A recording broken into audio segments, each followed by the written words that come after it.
Hi guys. Alright, so today I'm going to talk about insurance and how people insure their cars when they're doing Turo. And for the longest time, this has always been such a hush-hush topic, not something that everyone openly talks about, including Turo, because it is such a gray area and there really isn't a by-the-book solution just yet. But I do believe that that is in the works. And so in all my years of doing this, I've come across people doing it in two different ways. So one is either you get commercial insurance and offer that to your guests, and that's how your cars are covered. But I've seen in my time of doing this, not very many people do that because commercial insurance ends up being really expensive. But you will definitely come across hosts on the platform that do offer commercial insurance. And when you have commercial insurance on your cars, you actually don't use Turo's insurance. So you deal directly with your guest and any claims that might take place, and you take them through your own process, but they can still rent off the platform with Turo. Then the second way, which I believe is probably the most common thing that most people do, is that they just have regular personal coverage on their cars like you would if you had your very own personal car. You get regular insurance through, one of the very many providers that are out there, and then you supplement that with Turo's insurance. And it works because the two never cross, right? So for one, you don't share your personal insurance information with your renters ever, because that's why you have Turo's insurance. That's why you pay for that on a per trip basis. So you always have Turo's insurance card. And whenever something happens in relation to a rental, there's an accident, a renter has an issue, whatever it might be, that always goes directly through Turo's insurance, and it never ever crosses paths with your personal insurance. And then separately, if you ever drive your own car outside of a rental period, then you have your own personal coverage, and God forbid something happens while you're personally driving your car, you would use your personal insurance just like you normally would in any normal situation. So far I think that people have been doing it that way in sort of this gray area, where they just kind of keep the two separate. They don't ever cross paths. There is never a reason for them to cross paths, and it all sort of works out.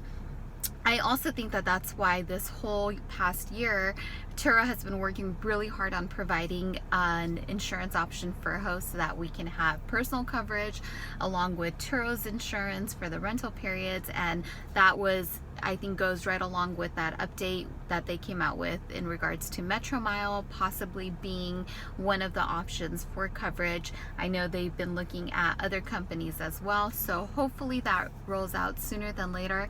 It'll probably take some time for this whole thing to kind of come together and really be by the books, because this is not something that insurance companies are just not used to dealing with. It's a new type of business model. It's an entirely new marketplace and just a whole new gig economy that has never existed before. So it sort of takes these big insurance agencies to figure out how to apply infrastructure to this new way of doing business and being able to provide coverage and trying to figure out, well, how do you charge for a service like this? So it takes a lot of time for these companies to pivot and come up with that solution. And for people out there who are risk averse, this might sound like a area that's a little too gray for you and that you don't necessarily feel comfortable with, and that's okay too. You can wait till there's a better solution out there. But Turo has been around forever. There's hundreds, if not thousands, of hosts on the platform who have been doing this for a really long time, and it seems to be okay. So you just have to figure out what you're comfortable with doing, and if you're the type of person that feels comfortable being in that gray area, such as myself, I'm okay with it. I'm okay with taking that amount of risk. So that's basically how people do it. For those of you that have been wondering out there, it's one of the most common questions that I get, and it is just a gray area. There's really no textbook answer to this. So that's how it's done. You either go commercial or you get that personal coverage just like you normally would.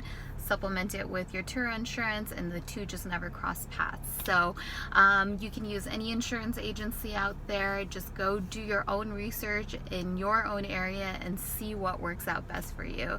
Hope this was helpful, guys. Thanks for watching. If you like my channel, be sure to subscribe. It really allows me to figure out how many people are really in search of this information and how much more time I should put into doing these videos. So, you know, I try to make this a priority. Thanks again for watching. Leave me your comments down below on some of the strategies you guys are using. It's always helpful for the whole community. Thanks for watching, guys. Have a great rest of your week. Bye.